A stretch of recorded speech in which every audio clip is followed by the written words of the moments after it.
Early spring in Tasmania means big, fluffy-looking bumblebees, and lots of them.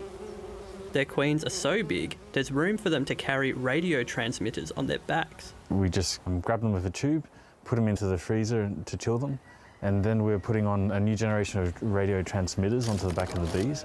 Bumblebees are native to the Northern Hemisphere and used to being frozen, but they're not used to wearing backpacks. Now she's ready to go.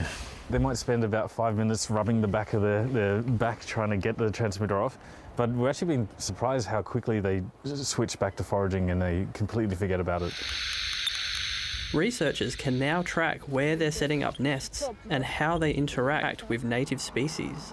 They've been here for 30 years, but we've really lost track of what they're doing and how far they're spreading. Early studies indicate bumblebees are reproducing 6 times faster here than in Europe and North America. And while they might be great for the garden and farmers, this study will help assess other impacts. Many of our native birds in Tasmania feed on nectar from trees like eucalypts, such as the critically endangered swift parrot.